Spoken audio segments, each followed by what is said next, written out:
Welcome to Chapter 9, Chi-Square Test. This video shows how to process the chi-square test. You can watch the entire video or use the time slider to navigate directly to any time point.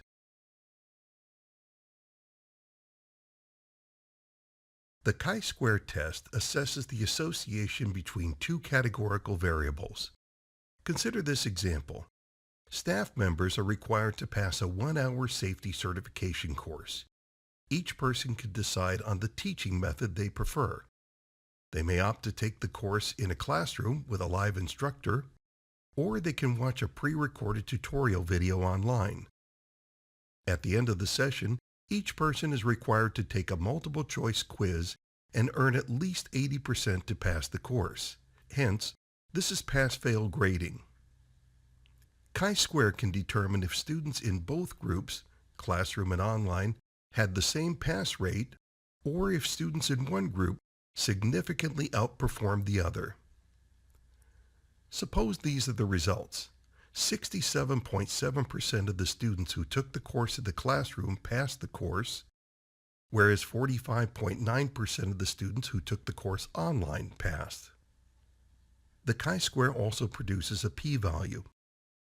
If the p-value is less than or equal to 0.05, this suggests that the teaching method, classroom or online, is associated with the outcome, pass or fail. We would conclude that classroom and online had substantially different percentages of pass rates. If the p-value is greater than 0.05, this suggests that the teaching method, classroom or online, is not associated with the outcome, pass or fail. We would conclude that the classroom and online had about the same percentage of pass rates. The chi-square test has one pre-test criterion. There must be at least 5 entries per cell. If this criterion is not satisfied, proceed with the chi-square analysis and document this as a limitation. When we run the chi-square test, we'll see these figures in the cross-tabulation, and this will be the first thing that we'll check for. This example uses the data set ch09_demo. On the R Syntax Guide, go to page 10. In Packages, check ggplot2 and gmodels. To run the chi-square test with the cross-tabulation, copy this line of code to the console window. Change the file name to ch09demo here,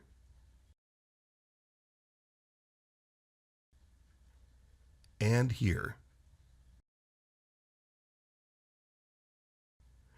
Then change independent variable to teaching method,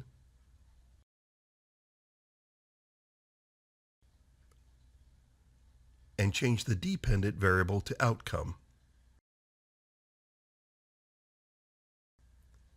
And press Enter. Here we see the chi-square cross-tabulation. This small table provides a guide to the cell contents of the larger table. This indicates that the first row in each cell contains the n, the number of entries in each cell. We see that 10 people who took the course in the classroom failed and 21 passed.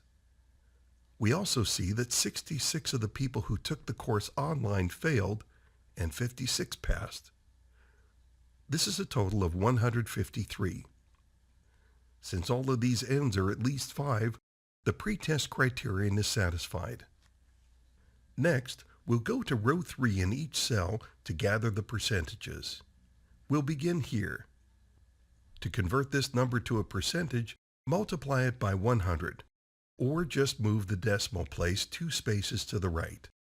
This indicates that 32.3% of the people who took the course in the classroom failed, and 67.7% of the people who took the course in the classroom passed.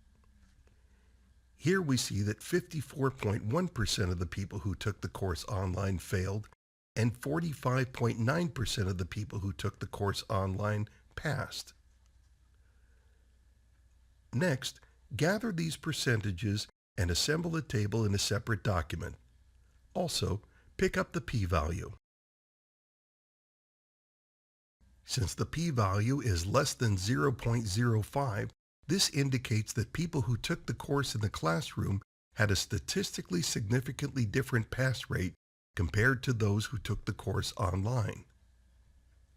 If any of the cells had an n that's fewer than 5, it would be appropriate to document those details along with your results. To produce a bar chart of these results, copy this line of code to the console window.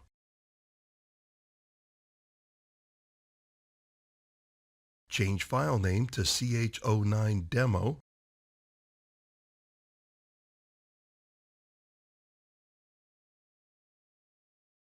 Then change independent variable to teaching method, and change dependent variable to outcome. And press enter. You can also produce a different version of the bar chart. Press the up arrow and exchange the variables.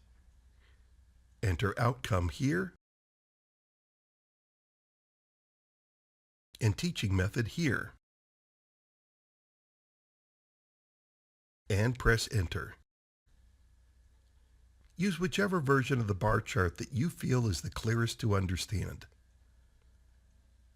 This concludes this video.